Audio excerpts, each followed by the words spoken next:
Hello! So, guess what? It's here. It's here. Version 89 just came out. Was testing it for a few hours yesterday, and it's exactly awesome. It is exactly one huge dose of awesome. So, the patch notes are like a novel long here, so yeah, let's go through this thing. So, I'm gonna try to paraphrase it a little bit here. Just because, yeah, it's like 2-3 pages long, I think. Yeah. Looks like 2.5 pages long of updates. But okay. So first off, crafting became available earlier. Well, no, not earlier on. Earlier crafting is less available. Go look at Volkert's corpse here. Yeah, so early crafting got removed for anything under 9, more or less. So yeah, items got shifted around. If you're using an old save, a bunch of stuff got moved around. There's actually one little thing. If you're using a PSP, you're probably going to want to do a new run. Apparently, the way the PSP, a guy was saying yesterday, the way the PSP caches things might have an issue, but it may be too many updates at one time for the thing to handle. So, like, I tested it for a few hours and everything was just fine on a new save, but on some of the older saves, like if there was just a bunch of stuff to update, it didn't quite jive so well. Anyway, so, people might end up with better gear than they should. You know, stuff in general got moved around. So, apparently getting enough room for names was a problem. So some descriptions were sacrificed. If you don't know, in the background there's always kind of like a limit on text in different places. So, yeah. Not everything gets a unique description, but so far most of them did, and they actually work really well, but we'll take a look at that in a sec. So, it says, unlike the original game, in the mod, the upgrades intentionally lacked impact to avoid overshadowing the next upgrade.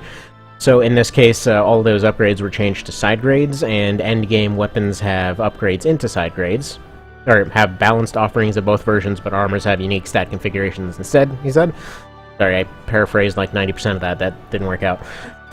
Instances where that... I'll just read it, whatever. The instances where this isn't true are items with large progression gaps, like whips, instruments, or 1H bows and crossbows, which, by the way, whips are available earlier on now, as are books.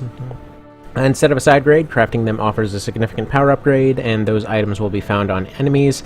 The main idea is that side grades are mostly a novel, untested, or highly specialized gear piece you might find on Black Ops peoples, but not on standard gear on regular troops, which is true. They are awesome! But okay, crafting is mostly standardized, with common gear requiring common ingredients, and endgame gear with 1 or 2 that are drop only. Yeah, there's a few new things there, so there's a little bit more interesting stuff for crafting. That's later on. Level requirements of all gear is staggered up to 40, and nothing above that, and a huge thank you on that one, because in level 45 gear seems a little bit weird. But yeah, animations for some items are changed. For instance, you can tell a 1H axe or mace from a 2H one at a glance. Fans use a proper swing animation instead of a tap. Claws use a thrust. Daggers use a stab. And yeah, what he was saying was that, yeah, with the thrust, it was kind of inconsistent, because sometimes it would kind of look like they were, you know, tweaking the dagger sideways when piercing at certain distances.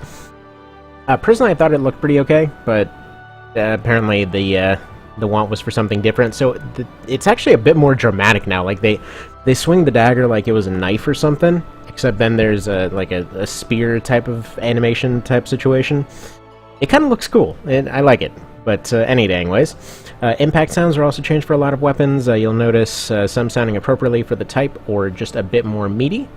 So we'll take a look at that. I wasn't playing with the headphones yesterday, so we'll see how that goes. But yeah, the animations are... You'll see, it's really good. It's really good what he did here. The appearance of some items was shuffled around to avoid too obvious overlaps with new ones, included a few new sword sprites that the game didn't use. Those are awesome, by the way. Some items were renamed, and those are also pretty dang sweet. So, there were slight number adjustments to some gear types. Most notably, small dex weapons are a bit stronger, and ranged are a bit weaker. So I guess we won't see insta-kill short bows anymore, with a larger gap between 1H and 2H versions. And a much, much larger gap between the upgraded versions would probably add to the end of that. Axes and hammers differ more in behavior. Axes have only slightly higher attack than swords, but a higher damage bonus. Maces have very high attack but low damage bonus. As a result, axes should do better versus poorly armored targets, and maces should do better versus tough ones. Extensive testing needed. So, that one seems to work pretty well so far. I've specifically gone and tried to put mixes of different units in one of the other testing runs just to be sure. But yeah, in general, if you're wondering about the historical basis for all that thing, axes actually were still pretty decent at piercing armor, but hammers and maces were kind of the go-to. That guy is a giant tin cannon, I gotta break him kind of thing. Just because blades couldn't necessarily get through, sometimes an axe head, like the very tip, could pierce some stuff, maybe move some stuff around. But in general, it was better to just go with, either anti-armor or anti-personnel kind of a thing. Just like now, it's almost like humanity loves to run in cycles. Anyway, moving on. So, axes and hammers differ more in behavior. Axes only slightly... Wait a minute, I already read that.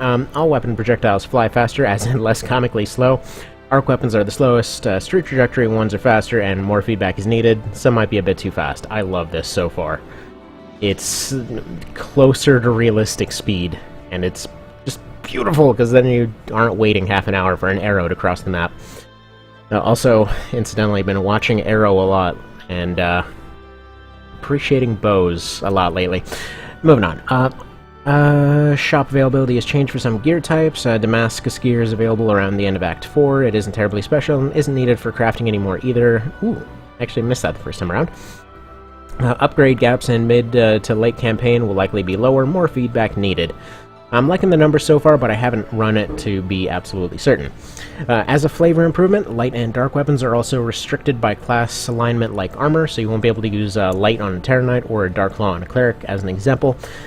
Gear sets were slightly expanded. You can now complete the Dragon Slayer set with any two of the Worm Scale pieces, chest helm, gloves, or greaves, and or Worm Scale or Dragon Scale shield, or any 2H weapon with a dragon racial bonus. So the Dragon Slayer, which by the way is a thing now. So Shaitan's Belova can now be used instead of Dagda's Hammer for Dark Relic sets if you prefer axes, and you can also use Shadow Tremplers. The Reeking set was restyled into the Legion set, so it seems like the same effect, just a cooler way of actually identifying it. Because the Reeking set, I'm pretty sure nobody put 2 and 2 together on that one for a very long time, because it just said, hey, these pieces are stanky, and you're like, okay, I got a stanky thing, what's the deal here? And I'm pretty sure nobody really figured that out until they saw a guide, and they're like, oh, if you equip 2 things of stanky stuff, nobody wants to stand nearby you. Good, good to know. Anyway, so... Fists. All normal claws have 50% chance for poison, and its duration was increased. So, poison clerics are even better than before.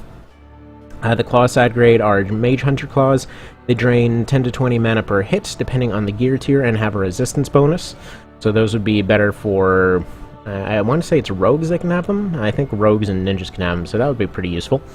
Animation and impact sounds is dependent on damage type. Ooh. I missed that. Okay, awesome. Yarn Gloafers are reverted to 2H claws with a 100% knockback and a strength bonus. I don't remember running into those, but we'll see. Okay, daggers. Dagger RT cost is down to 4 per attack. Normal daggers have 15% chance to hamstring or inflict bound. You know what I just noticed? Why am I doing this? Let's do this. Bam. Alright. So, normal daggers have 15% chance to hamstring or inflict bound. Dagger side grades are cultist daggers. They have a mind bonus and a few bonus uses of spell strike. Animation reverted to swing with a pierce effect. And yeah, this works pretty well. You basically got your mage daggers, and you're basically getting somebody's stuck daggers. I'm gonna be sticking to those for a little bit, but oh well.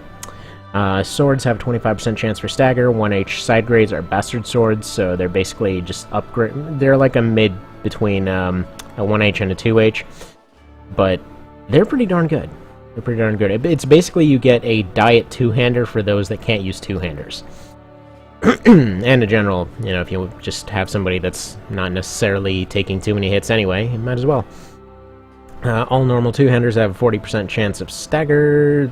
Then they get a heavy version, 100% stagger, and agility penalty. So these are nuts. They're pretty amazing, and I love them so far. Then axes, normal 1H axes have 25% chance to breach, two-handed ones have 40%. Attack values of all axes were reduced, but their high damage was significant, or their damage bonus was significantly increased. To show what they mean by that, hang on, where's the thingy? There we are. Alright. Just because this might go out of context. So these are the damage bonuses. So these are the ones that get applied after you get through the damage threshold, and then this is your attack bonus, which is kind of like your armor piercing. That's probably the easiest way to see it. Okay. Axe side grades are bearded axis. 1H variant delays the enemy by 15 RT. Two-handed ones by 25, and they cost extra RT to use. So you got your slow down weapons. For spears, spear side grades are the long spears. They have the old 2 to 3 range, the lack of which some players were regretting. Let it never be said I don't do fan service. Man, there's been plenty of fan service. What are you talking about? This thing's friggin' awesome. Okay, hammers. All normal 1H hammers have a 15% chance for stun, two-handed ones have 25%. Attack value of all hammers was increased, but their damage bonus was significantly reduced. The hammer side grades are kinetic sledges. 1H variant has a 60% chance for knockback, and 2H ones have 100%. So, they're more your area control weapons. 1H katanas, again, you got your anti-crit ones. So, they remove 25 TP on hit instead of 15%. 1H katana side grades are dual-wielding blades, a sturdier, less elegant version with a parry bonus and luck penalty. So you basically are making a build that doesn't crit, but hits twice.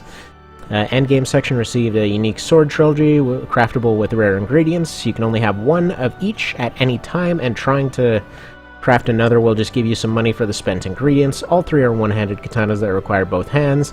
The first focuses on movement, the second is a strong attack weapon that hinders spellcasting, and the third is a hybrid weapon with a unique ability. The swords were featured in an online game, Path of Exile, based on design and lore by the author of Black Cloak series, W. James Chen. Now, I haven't played much of Path of Exile myself, but have been watching a series on that lately, and I'm looking forward to seeing that come up, just because I want to see it. But yeah, there's some cool ones that you see later down the line. 200 katanas, they do 40 TP with every hit instead of 25%. Okay, one-handed katana side grades are spirit blades. I think that's supposed to be 2H. Weaker and lighter versions attuned to the spiritual side and ability to use the draw out ability. That's basically a new thing that he added for them. It's a reference to FFT with the samurai class and their draw out moves. So we'll see how those go. Cudgels, normal staves have a varying amount of charge of 25, going full dyslexic here, charge 25 uses. The cudgel side grades are quarterstaves. Instead of augmenting casting, they give an avoid and parry bonus like spears. So you got your fighting ones, you got your casting ones. Finally. Elemental caster staves have one use of ninjutsu. The light one has one use of heal 50%, and the dark one can charge 25%. Interesting.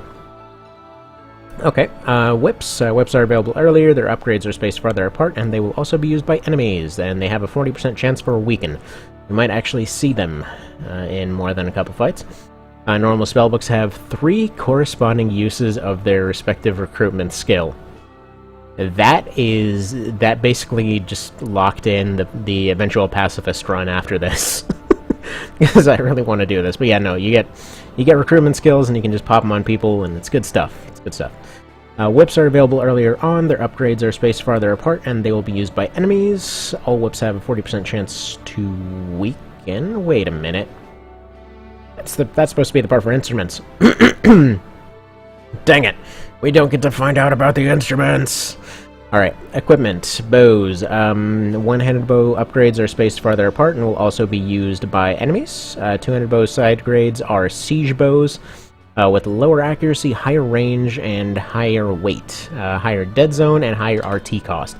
They're basically super long-range sniping bows, which, I mean, I just slapped all the ridiculously long-range stuff on all my guys on this run, just to test them out. We'll see if there's a need for mid-rangers from then on. 1H crossbow upgrades are spaced farther apart and will also be used by enemies. 2H crossbow side grades are bowcasters. They have the highest range in the game and can fire through some obstacles, but can only aim in 4 directions and up to the first destructible object, and have poor vertical tolerance. So this is just like a straight-up railgun crossbow. By some obstacles, it's funny. It's like, it's any obstacle that doesn't have a life bar. They seem to be able to fire through. For vertical tolerance, I believe it's like 2 or 3. But they do have some pretty crazy range on them. It's 14, if I recall correctly. And then thrown weapons. All thrown weapons get 25% chance to hobble. Side grades have higher attack and inflict slow or bound in the case of the bola, but have lower range and higher weight. Vulcanheim added as an endgame weapon. It's an ice two-handed elemental throwing axe with increased range and power. So we'll see. I think that's completely new. And let's see, the huge hand sprite was removed from punching animations. Most hit sounds are meteor. Key strike does more damage and has a higher chance to hit. And then unarmed range, shuriken poison duration is increased. Sling stone renamed to flicker, and its class availability was changed. Got 15% chance to stun, but only goes in a straight line. Malediction looks different. It does dark damage without a physical component, and a higher chance to hit with a 15% chance to wither. So, sweet. Okay, shields. Shield bashes have a higher chance to hit. I love this so far, because basically if you can't get a regular weapon hit in, you can still get a pretty good shield hit in, get just extra options. Always love extra options. I believe I may have just killed my controller. There we go. I hopefully have not done so. There we go. Light shield side grades are rune shields. They trade a void bonus for resistance and have a 50% chance to inflict silence instead of knockback. So those are going to be really useful for anyone you have running around the flanks. Or if, for example, you need to get a boss to shut the hell up. That works. Heavy shield side grades are assault shields. They trade the HP bonus for more bash damage and guaranteed stun. You get the stun shield back. Love it. Spiked and shard shields have low defense, but compensate with innate reflect stuff. So you get your spike shields kind of halfway through the game. And yeah, you just basically get a shield that does reflect. End game section got the mirror shield, a low defense heavy shield with very high resistance, physical damage reduction, and a few uses of phantom pain. It also got power fist and main gauche, low and no defense shields that offer other advantages. So I think power fist, I don't know what the power fist is. I haven't taken a look at that yet, but the main gauche is a parrying dagger. So that's it runs off of. Apparently, you need the dagger skill to use it, but it's it's just basically a really high evasion thing. The lower level version of Dragon Scale Shield is lighter. Neither is elemental anymore, and can be used as part of the set. Helms, Cloth Helm got reduced to 1. Cloth Helm side grades are target helms. They reduce the target's resistance to make them more likely for spells and absorb MP. So you actually get more of a choice of who you want getting attacked. Light and heavy side grades give the HP bonus of some of their main stat up for a mind bonus. Endgame section got a scout helm, a reduced weight light helm with innate trajectory and high agility bonus. That's what I was mixing up with the scout gloves, I think. Also, Blind Guardian, a powerful defensive helm for casters that carry certain penalties. Gotta love yet another Blind Guardian reference in there. Holy Crown reworked to a target helm template. Makes sense. It's like a little lightning rod you wear on your head. Body armor. Cloth armor side grades are Wanderer cloaks. They trade caster bonuses for avoidance and improved defense versus intelligent races.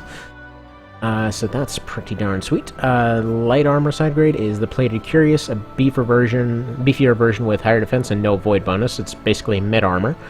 The heavy armor side grade is Powered armor. It has a strength bonus and innate steadfast, but heavier and not as good defensively.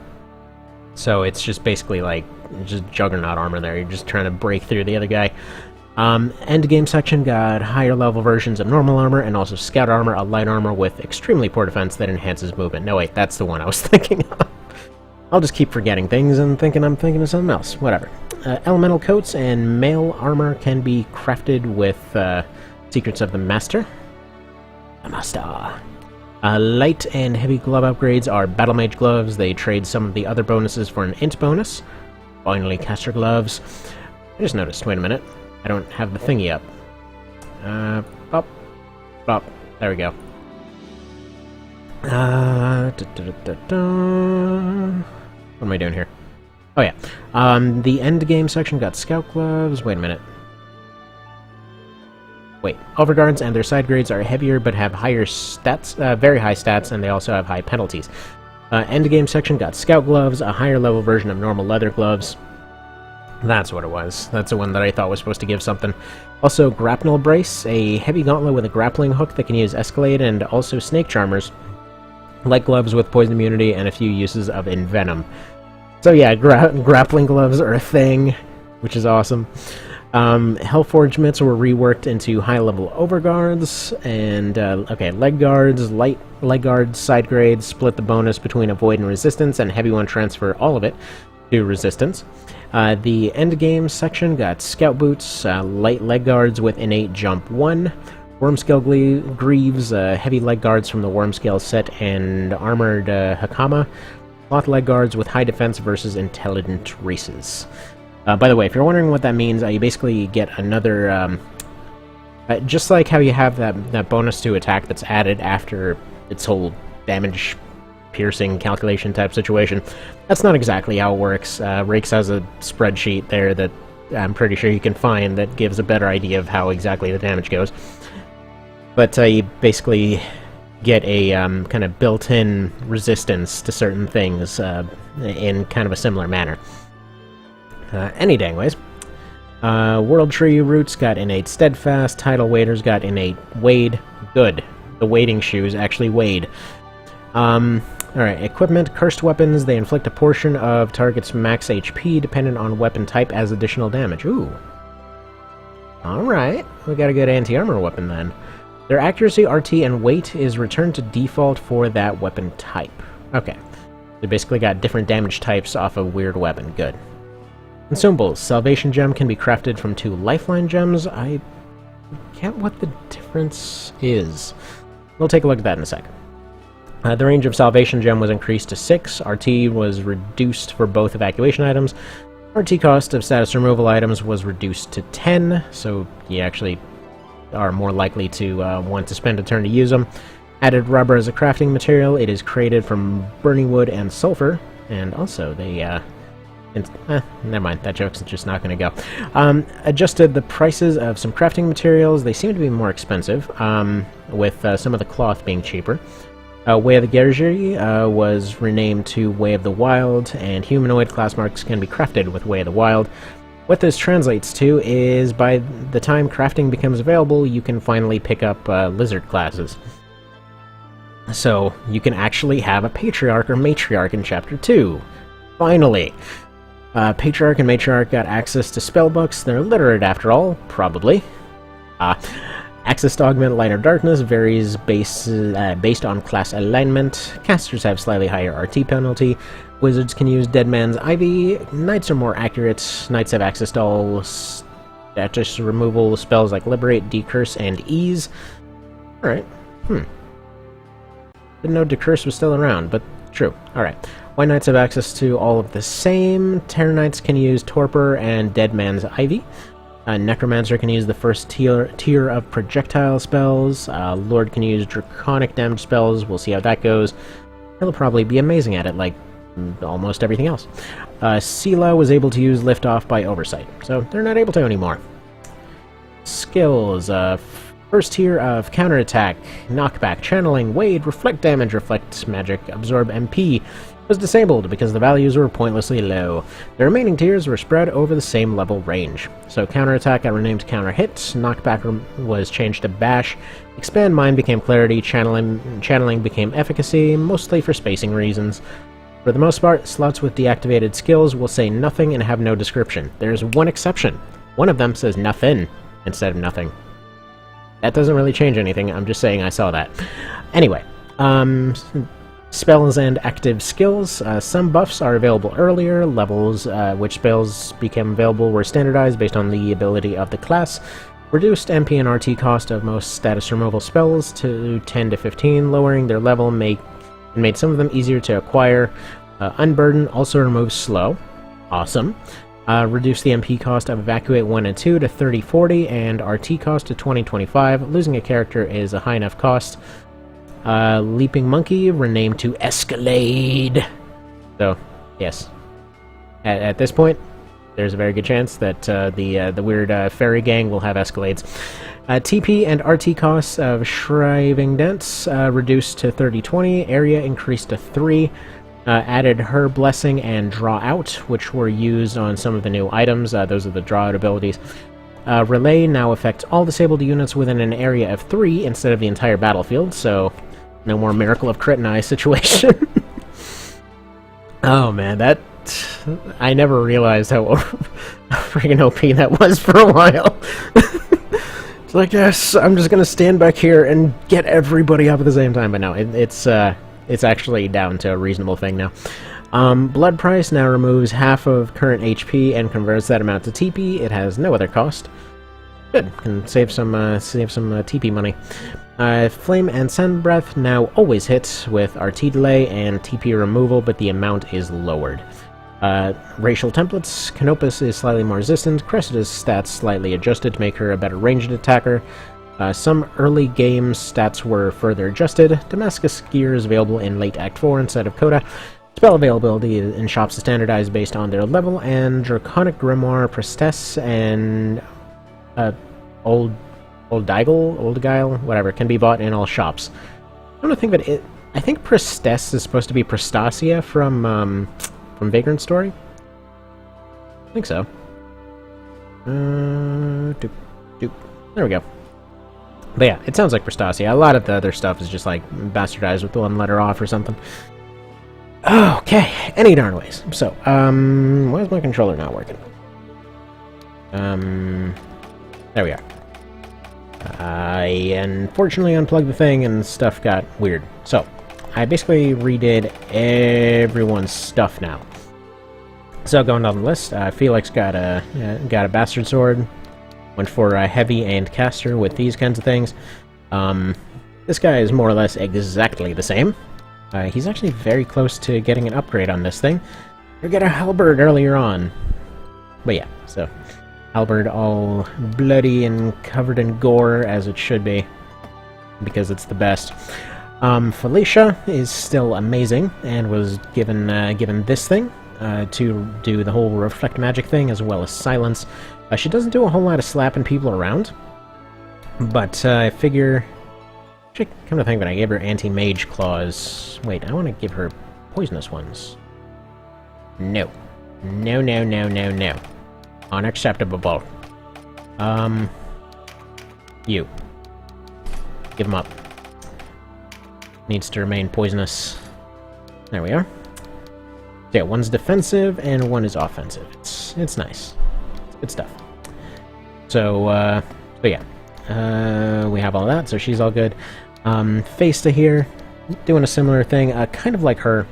I just figure they're pretty good at avoiding stuff as it is, so might as well have them reflect everything else. Other than that, these things give overpower. I don't think they did that before. This guy gave him a fighting stick, and I believe I actually made him a better fighting stick. Yes, I have. He did indeed get a better fighting stick. Right, why is... I think the Elder Staff might be a mix-up.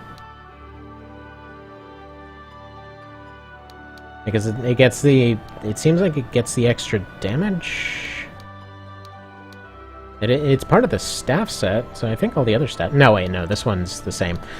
Never mind, never mind. They're not all that way. Okay, I thought it was like staff and rod, and that's how they were deciding them, but no. So he's fine as he is. He's gonna get this one in like a level anyway.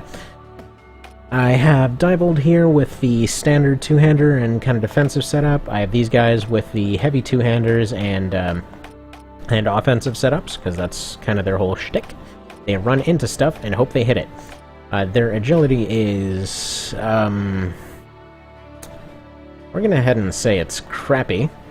So, we'll see how that goes. Voltaire's still doing his hammer thing. These two are doing their... well, this whole thing. So these are doing their whole overpower and RT increase thing, so they're going to be slow down units, which is fantastic. Fulkert is currently dead, so he can't equip anything. He can equip worms, I think. I don't know why we're keeping him around like that. Aurelius is doing the one-handed axe thing. Like I said, we have openings for testing out all the different stuff. Murden, here with his proto two-hander. Warren is also equipping worms at the moment. Bayan got his whip, so he's doing this kind of setup. Werner got this kind of setup, so he's the more casty variety. Yosian is showing off the anti-mage claws. Rosia and Sarah here got their 7 to 11 range. I mean, look at that. It's like, they're harder to hit with, but jeez. Freaking 11 range on those things. So that ought to be amazing. Alice here is about the same as she was, but showing off the heavy throwing weapons. And then we got double bound daggers for Lloyd here. I was thinking to go for one of the other ones and have him do a sort of casting type of thing as well. But by and large, I think this will end up working out a little bit better. He gets a mild int bonus from the circlet here. I haven't used many of his other abilities, namely these ones that I haven't taught him, and I probably should. Yeah, I haven't really tested these very much. But we'll see, you know, maybe giving him a casting dagger as... well, let's see how much of that bonus we can get. Silver point would give him, like, 5. That's his latest one. I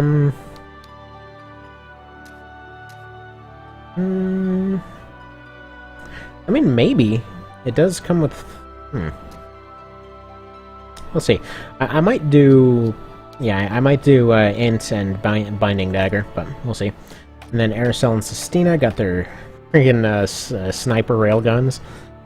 So yeah, 14 range in a straight line. And they don't really shoot up very well, but they're basically siege weapons. We got a heavy two-hander on Tammuz, got sword and anti-crit katana over here. So yeah, that's all well and dandy. I don't know why I have him equipping this. I might as well just give him one of these. Meh. It's fine. And then the griffins are doing their thing, and then these dragons are probably getting turned into steak. But I guess the last part here should be to go up here and show off some of this other cool crap. So, first off, like he was saying, Snake Charmers, Poison Ward, and Venom. Where was it? There was one really cool one in here that I think was that that reference weapon he was talking about.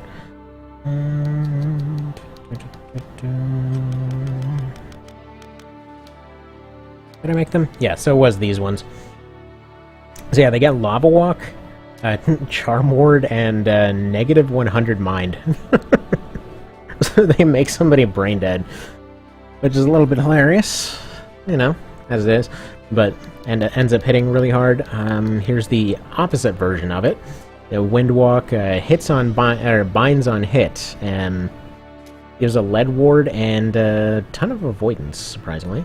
Is that more than usual? Yeah, that's quite a bit of avoidance. And still hits pretty hard. Personally, between the two of them, I would definitely prefer this one, but oh well. And then there's actually one more that I don't have on this save, but it's somewhere. Definitely somewhere. What else? Or was it these ones? I don't know. I'm probably mixing something up.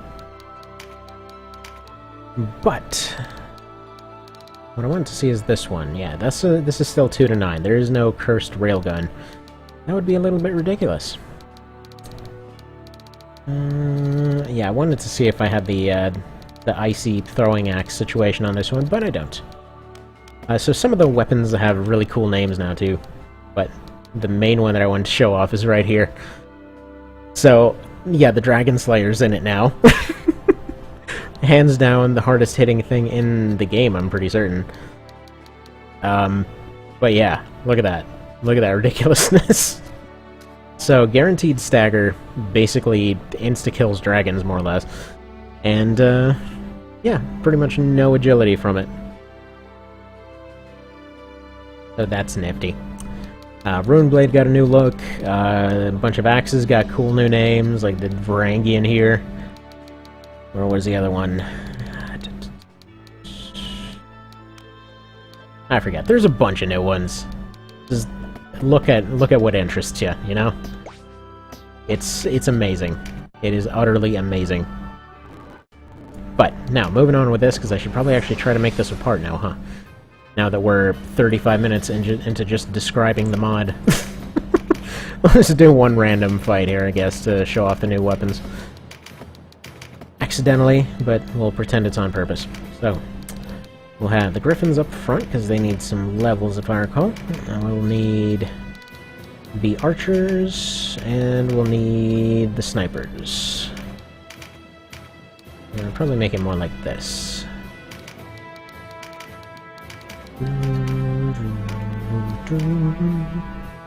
Let's give this a shot.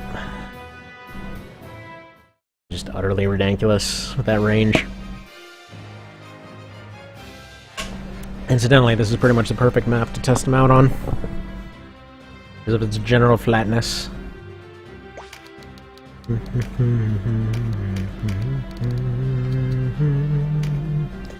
Alright. Have you chuck rocks, so rocks fly at a much more reasonable speed. We'll probably get more testing done of the other stuff later. Namely all of the heavy two-handers and stuff like that. So it's mild at first, but I find myself just appreciating the speed of this stuff with every single friggin' movement. All right. Look at that. Look at that! Oh man, it's beautiful. It is absolutely beautiful. It's like they're limited in just in their area and where they can fire in general, but it's so good.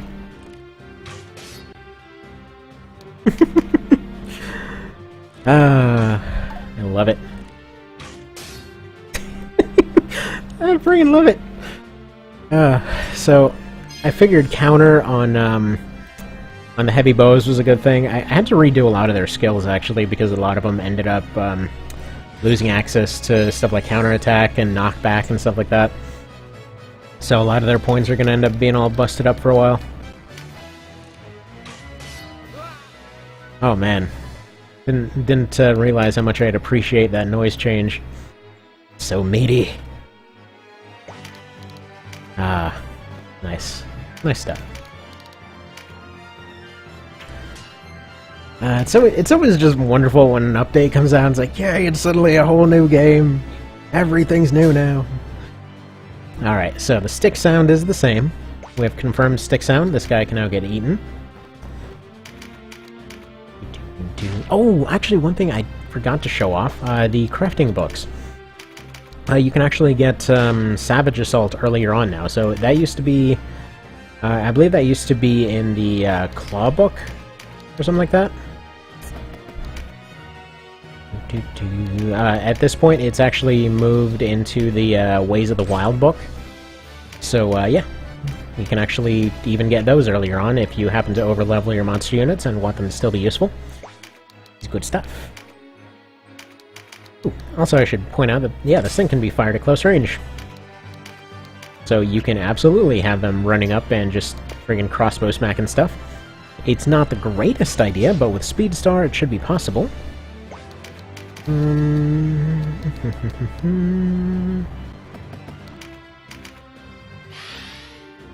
It's possible to play this thing without constant fast forward for very long range maps now. Nice.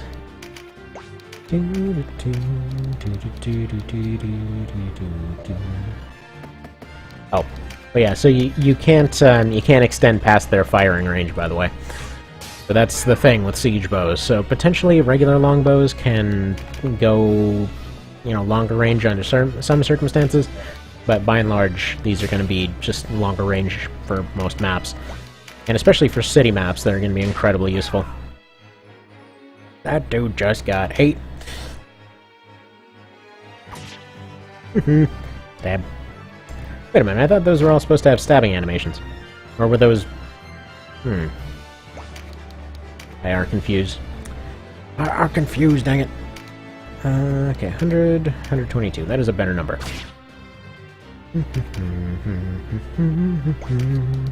I need to get Siphon on these guys. Or whatever its version is now. Bloodbath, there we go. Eat. Or just miss, that works too. Alright, now, first off, let's test if we can fire past this. Probably not. Because it's got a health bar.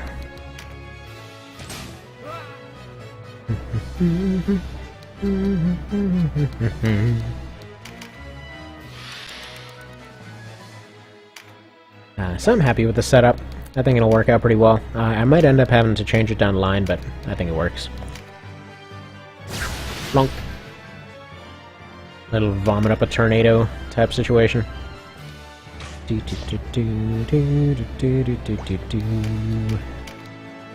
And guess what? Get shot in the face. Like, I know they're called bolt casters, but I'm still gonna more than likely call them railguns for a while. In my head, they are railguns. That's basically how they're described in some cases too. Like, they're like, there's a magic electricity whatever through this stick, and it causes it to shoot all fast like. And then it shoots all fast like, and everyone has a good day. It probably didn't make sense to do this, because I could have gotten my other archer one more shot of practice, but, well, that's the fight.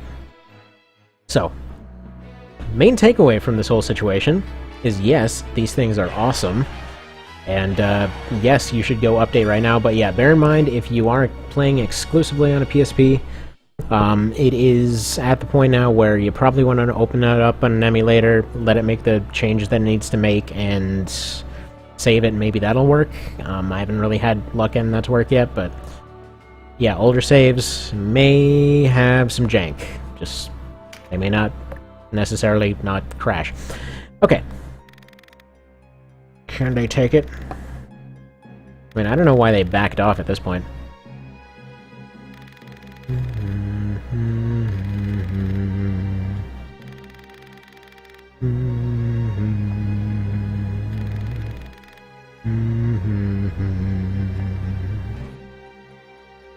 Yeah, they really don't, but does it really make sense to go take the north at this point? I mean, honestly, it makes more sense just to kind of let them kind of fester.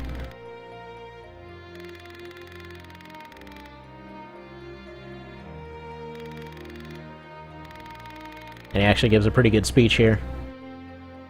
All the sacrifices and stuff people made and all that.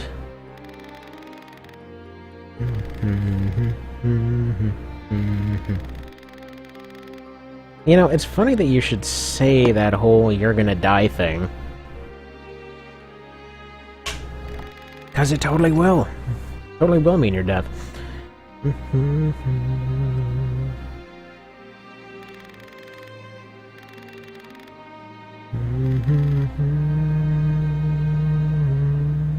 yeah, they're just all on board now. Like, we weren't sure, but let's... He gave a speech, let's go war now.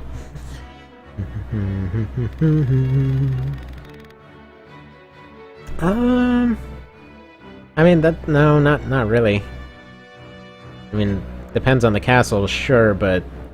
I mean, there were cases where, like, 20 people held out against several hundred, and I think at one point, like, 1,500. There was this one castle in Italy, I think it was in Italy. But yeah, their army and everyone else had basically left, and it was basically the queen with a bunch of her handlers and like 3 knights. that got left to actually guard the place, and they actually held out for like 3 months or something. But I think finally somebody just gave in and opened a door and let them in or something like that. But yeah, they couldn't actually break in.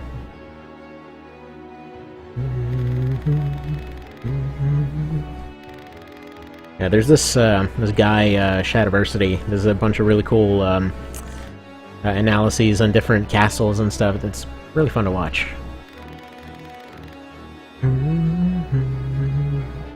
One goes from the south, one goes from the west. And I love that in neutral they actually bother to explain that part. They're like, you're going to be attacking from 2 sides, just so you know, I'm taking the other one. You know, it's not just getting left there. I like it.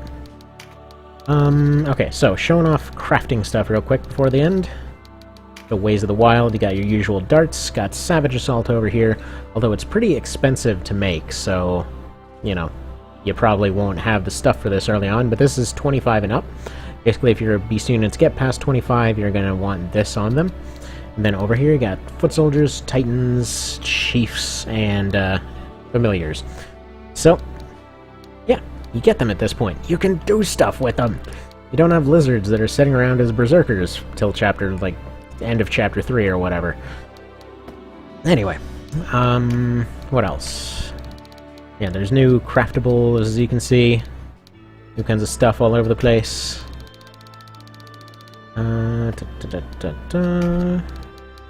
Yeah, earliest that you can pick up one of these is around the time you get Chronicons, so pretty much early chapter 2 is where you're going to start having them, which is where you're getting crafting stuff anyway, so it wouldn't make sense otherwise. Rubber, I haven't seen as much of, so it's right here, it's burning wood and sulfur.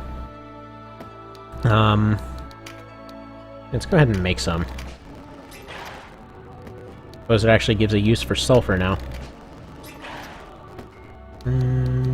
What does that get used for? If you're wondering on these, by the way, I already have a few of them, but you get a few different things here. Which, by the way, Vagrant Sleeves, I think these are supposed to be those gloves that Mr. Riot uses.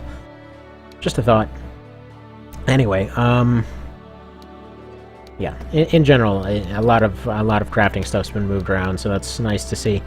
Just trying to find where the dang rubber goes. That's definitely not what she said. Well, that being said, alright. I guess I would need some rubbering in the handle or something. Alright, so we got some hammer upgrades that use rubber. What else? Yeah. Definitely seems to be a hammer upgrade material. Anything else rubber-wise?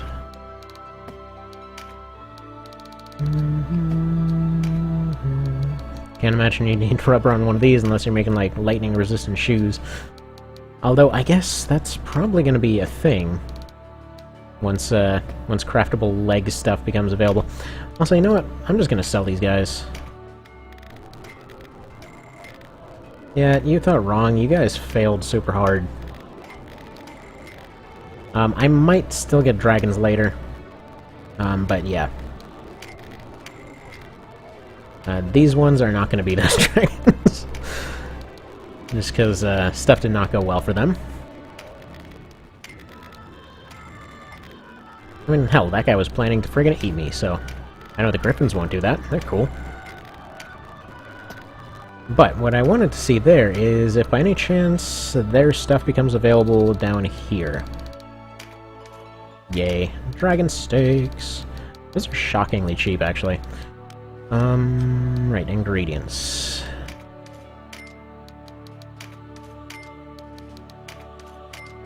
Not really, but the other stuff is available, so that's useful. Good to see that you actually get all their parts, looking at you, base game. No, you need to go fight like 50 of them in the woods, and then you get a single dragon scale. And then you use one of them, and then the crafting fails, and then you cry. Anyway, I'll see you next time.